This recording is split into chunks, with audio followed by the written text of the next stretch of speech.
Welcome everyone, we're here at the gorgeous Yarra Valley Estate with the gorgeous Katrina Reynolds.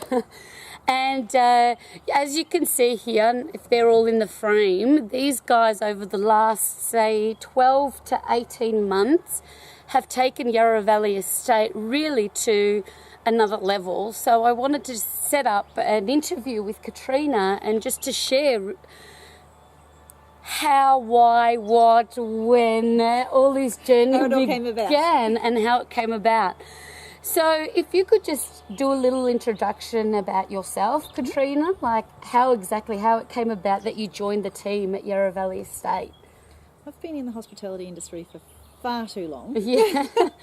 And joined the team here in April this year. Yeah. And brought with it my skills in a lot more weddings and conferences. Yeah. They've been doing amazing work with conferences, but it was more to bring in some additional business, some diversity, Yeah. and different business streams. So we're able to do that with a few other ventures, mainly weddings. Mainly weddings, fantastic. Mm-hmm. Now I noticed with that, this has been a business that's existed for how long? How long is 20 years. 20 years, and it's always been known as the Yarra Valley Conference Centre. Correct. So as part of this, was it the weddings industry, to capture the wedding industry, that came with really saying, well, we need to rebrand ourselves? Is that how that came about? As a bride, having your wedding at the Yarra Valley Conference Centre doesn't necessarily show excellence. Yeah. So having the diversity of our property, doing conferences, private events, functions, accommodation, and also weddings, just having a slight name change to Yarra Valley Estate reflects that. Yes. And how have you noticed the rebranding translate into that? Have you noticed a great difference Dramatic increase in wedding inquiries, site inspections and bookings has been it's been really recognised as a venue that does weddings as well. Yeah. For the conference market, it was no different. We're just the same business. Yeah. Because we have such a large repeat business as well. So 46% of our conference business is repeat. Fantastic, 46%. And I guess from that, so that was a strategic move, and that's really worked out. So there's a lot in a name. Mm-hmm. And from that, you've done a tremendous amount of work in your sustainability efforts. Correct. And the awards, this is only a few, guys, of the awards that Yarra Valley Estate have received it's been over the last year, hasn't it? It's mainly in the last 6 months. 6 months, in the last 6 months. Was that another part of your strategy in terms of your marketing activity? To have a unique selling point for being in the Yarra Valley, there's so many beautiful venues, and there are a few other venues that have a different clientele market to us. So we wanted to be able to market to people on a different level. Yeah. John and Louise Ward, who have owned the business, have always been sustainable, always recycling, reusing, repurposing. Yeah. But to be able to say, hey, we recycle, doesn't necessarily bring you any more business or recognition. Yeah. So therefore it was such a strategic move to enter some awards, hoping that we would be maybe a finalist. Yeah. And in the awards that we've been able to enter, we've been lucky enough to be quite successful. And the recognition just comes from that. So it's the teamwork that the work that the team has been doing for so many years. Yeah. And it's just being able to measure that and have the recognition for the work that's been done. Amazing. So I'm curious, sustainability, can you in a nutshell explain to us what does that mean specifically to your business? Well, what does it mean to be sustainable as in a generic term, and what specific actions do you take to maintain sustainability as a business? For us, the word sustainability ensures that there's an environment for the next generation. An environment for the next generation, I love that. So it is ensuring that where we can, every decision has sustainability at its core. So whether it's new business cards, the new business cards were printed in soy ink using recyclable material. and there's no coating on it, so that the business cards can then be recycled. So that's where every decision has sustainability. Yeah, down to the fine print. Down to the final piece. Literally is sustainable.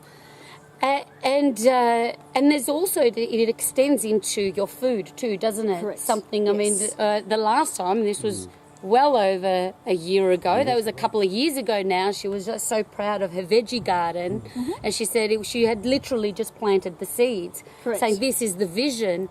How's that translated? So now are you fully growing your own produce? So we have our stage 1 vegetable garden, which is the one that you're referring to. Yeah. And we realised that the size and what our requirements were was not quite meeting. Yeah. So Louise made a bigger and grander veggie garden, and then we're actually in the process of developing and planting out a 1 acre edible forest. So there is going to be layers. We're actually having layers of foliage that can be used to incorporate into our menus, so that actually the guests can go out and actually pick their own fruit and vegetables from our orchard and then bring it in, and the chef can actually design the menu around that. That's what's to come. That's what's to come, yes. Okay, you better build some shelves. Yes. That is fantastic. It's amazing, and to be able to have the guests to walk through and have an experience where they can learn about sustainability, about healthy living, and how easy it is. And this is something we talk about, the conference market, and that's been a core of your business. But even for your leisure market, and particularly in weddings, people are conscious and make decisions based on these things too, don't they? Have you found that even like it's across all segments that this matters for businesses to take notice? It is, and it's the little things that make the difference. Where we will collect every cigarette butt, and we send that off to be recycled. We don't use linen napkins because of the chemicals that are used to wash those. So we used quality quilted napkins that can then be used into our compost or into our worm farm. So everything. Amazing. Congratulations. And I've got so many more things to ask you, but specifically now I want to turn our attention to the Tourism Awards. Now there's great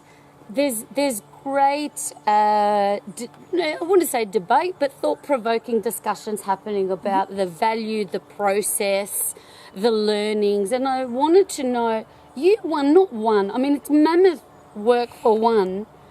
And when I found out you wrote 2 and 1, I want to tap into that. And I think it can help a lot of people to know, how did you approach writing 2 submissions, and did you hire outside help? No. One submission is a lot of work, and dedicating our time to 2 submissions was what we wanted to do. So 2014 saw our first entry into the business event category, where we were lucky enough to become a finalist. We wanted to take that and hopefully get a little bit further.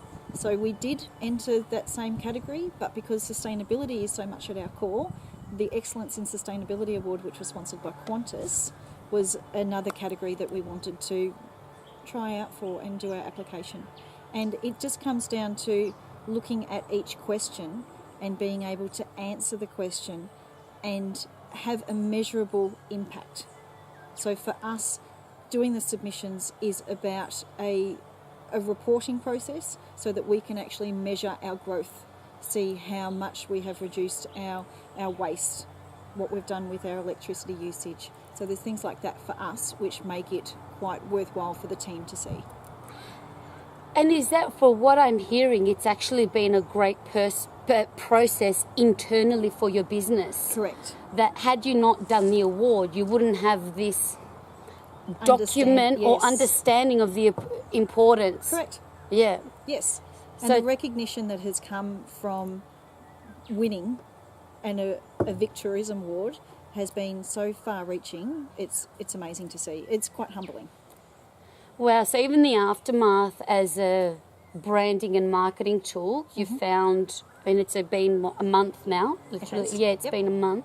You found a great flow-on effect from winning these awards. Correct. From a PR perspective, are you saying, or business? From not only a PR, but also a business recognition.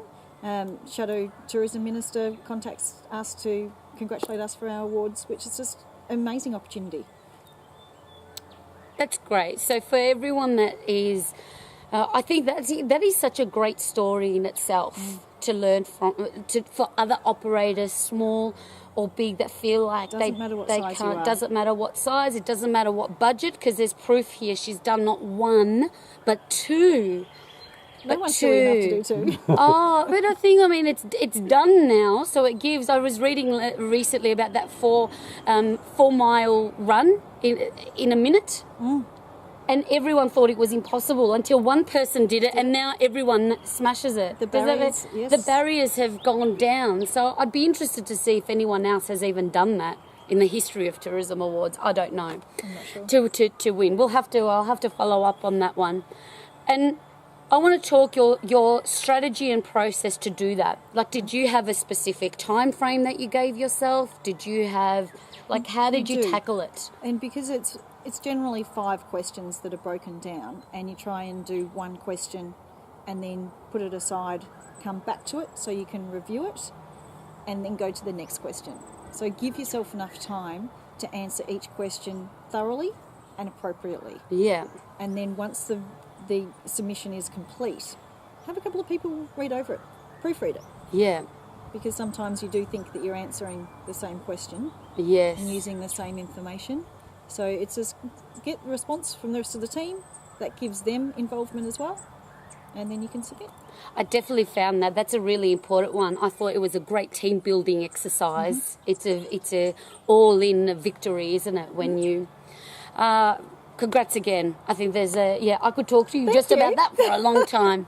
So with I guess in that, with the last thing I really wanted to chat to you about was taking on something that's, a business is like someone's baby. And for Louise in particular, hiring someone to say, here's my baby.